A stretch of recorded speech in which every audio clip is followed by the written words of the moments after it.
Terus Rizik mau bilang itu strategi.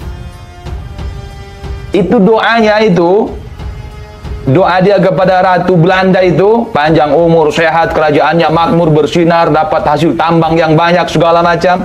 Itu strategi apa, Rizik? Strategi apa itu? Itu namanya strategi menjilat itu. Menjilat kepada penjajah kafir Belanda itu. Betul. Utsman berstrategi. Menir Utsman berstrategi. Strategi apa? Strategi menjilat kepada penjajah kafir Belanda. What? Indonesia tanah air beta, pusaka abadi nan jaya. Dulu Jenderal Sudirman meneriakkan itu karena berperang melawan penjajah kafir Belanda untuk memerdekakan bangsa ini. Sekarang kita tidak perang dengan senjata. Sekarang kita tidak perang dengan orang-orang kafir Belanda seperti dulu. Akan tetapi walaupun negara kita sudah merdeka, tapi penjajahan itu masih ada. Penjajahan mental, penjajahan pola pikir, doktrin-doktrin, sehingga anak-anak bangsa ini diperbudak, saudara. Diperbudak secara tidak langsung. Dulu ada hamba sahaya, sekarang ada budak sahaya. Maka dari itu, Anda, saya, kalian, kita semua, leluhur-leluhur kita berjuang habis-habisan untuk kemerdekaan bangsa ini. Berkorban darah, air mata, harta, bahkan nyawa untuk memerdekakan bangsa ini, memerdekakan Nusantara menjadi sebuah negara kesatuan Republik Indonesia. Itu. Maka itu harus kita lanjutkan. Harus dilanjutkan. Seorang mufti Batavia, saudara, iya ada yang itu ada. Masih keluarga daripada Rizik itu. Mufti Batavia yang dibela mati-matian oleh Rizik. Katanya itu berstrategi. Ya. Berstrategi. Sehingga strategi dia, perjuangan dialah yang paling bagus. Wilayah mana sih yang dia pimpin untuk melakukan perlawanan kepada penjajah sehingga si Rizik bilang kayak gitu? Wilayah mana yang dipimpin sama Menir Utsman? Wilayah mana? Daerah Betawi. Wilayah yang tidak takluk kepada penjajah kafir Belanda mana di Indonesia ini? Di Nusantara ini wilayah mana? Apakah wilayah yang dia pimpin? Bukan, saudara. Satu-satunya wilayah yang tidak takluk Aceh. Dan di sana bukan Menir Utsman yang pimpin. Di sana tidak berlaku strategi Menir Utsman. Tidak berlaku. Terus Rizik mau bilang itu strategi. Itu doanya itu. Doa dia kepada Ratu Belanda itu. Panjang umur, sehat, kerajaannya makmur, bersinar, dapat hasil tambang yang banyak, segala macam. Itu strategi apa, Rizik? Strategi apa itu?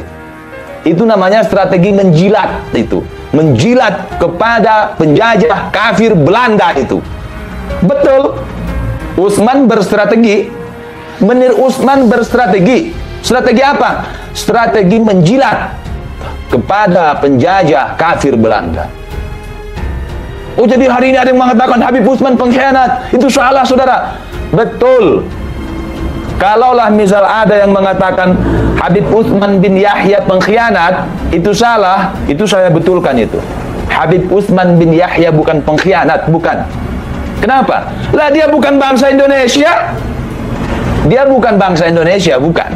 Jadi bukan pengkhianat dong. Tapi apa? Antek-antek Belanda. Pengkhianat itu yang mana? Suku yang ada di Indonesia.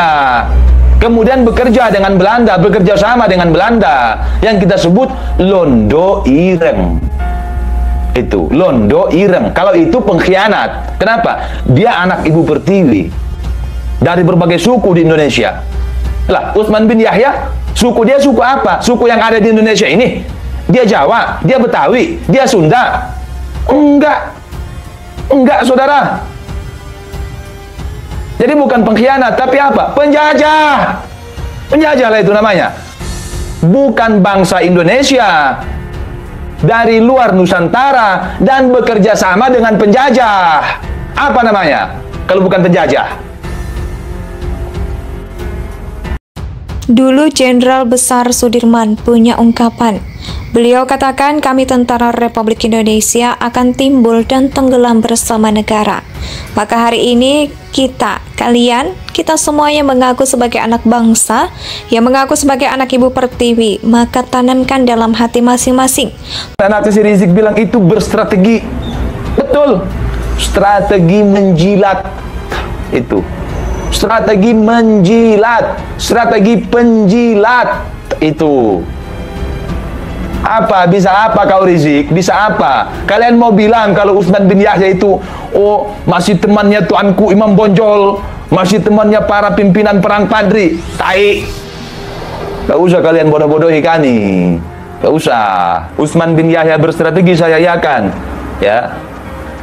Tapi strategi menjilat. Itu. Jelas ya? Jelas. Harus ada bukti akurat baru diakui keaslian Habibnya. Tes DNA dulu dong. Nah itu dia, sekarang mereka melemahkan tes DNA. Seolah-olah banyak kekacauan kalau tes DNA. Yang asli bisa jadi nggak asli, yang nggak asli bisa jadi asli, dan seterusnya. Padahal, satu, Rizik dulu menyuarakan tes DNA dan nggak ada penolakan dari si Rizik tentang tes DNA. Bahkan mendukung tes DNA itu sendiri.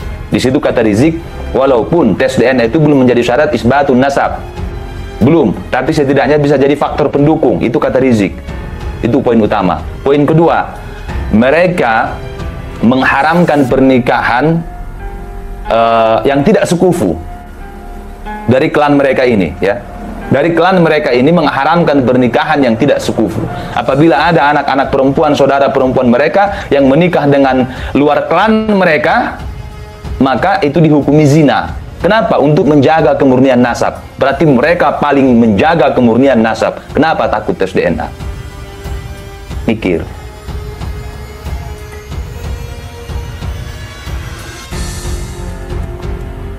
Oke dong. Itu Bang Novel itu, saya lihat beritanya udah beberapa hari ya. Udah beberapa hari dia mewakili PA212 ya. Untuk menolak Coldplay ya. Katanya kalau itu diadakan, itu berlangsung, maka mereka siap kepung bandara. Walaupun belum terbukti, tapi setidaknya ada omongan ya. Setidaknya ada omongan, kurang lebihnya dalam bentuk ancaman, akan kepung bandara. Akan kepung bandara. Kita ingat beberapa bulan lalu, bulan Ramadan tepatnya, Bahar yang ngamuk-ngamuk kepada Angkasa Pura. Mana? Buktinya nggak ada. Bahkan omongannya, anak akan lawan kalian, wahai komisaris-komisaris BUMN, siapapun kalian, anak akan lawan kalian. Lawan gimana? Pakailah prinsip kami, rakyat pribumi Indonesia akan timbul dan tenggelam bersama negara. Dulu Jenderal Sudirman meneriakan itu karena berperang melawan penjajah kafir Belanda untuk memerdekakan bangsa ini. Sekarang kita tidak perang dengan senjata, sekarang kita perang dengan orang-orang kafir Belanda seperti dulu. Akan tetapi, walaupun negara kita sudah merdeka, tapi penjajahan-penjajahan itu masih ada. Penjajahan mental, jajahan pola pikir, doktrin-doktrin, sehingga anak-anak bangsa ini diperbudak. Ujar Bung Lubis. Nah, Anda mau kepung bandara, ngomong kepung bandara aja nggak berani, kalah sama Novel, sama Bang Novel, unjuk gigi tuh Bang Novel. Bang Novel aja bisa unjuk gigi, masa Bahar nggak bisa? Cemen. Kalian jangan mensalah artikan unjuk gigi ya. Jangan. Unjuk gigi itu bukan dalam bentuk fisik, ada di KBBI, ada. Itu sebuah apa namanya? Sebuah, bisa dibilang sebuah peribahasa. Ya. Unjuk gigi itu sejenis peribahasa. Peribahasa. Bisa diartikan unjuk kemampuan, ya, unjuk kepandaian, kemarahan, dan seterusnya. Ada di KBBI. Unjuk gigi itu nggak harus nyengir, enggak. Dan unjuk gigi itu nggak harus dilakukan oleh orang yang punya gigi, enggak. Nah, kalian jangan artikan secara fisik ya. Kalau diartikan secara fisik nanti orang yang nggak punya gigi nggak bisa unjuk gigi dong. Oh, bukan begitu. Ya, bukan.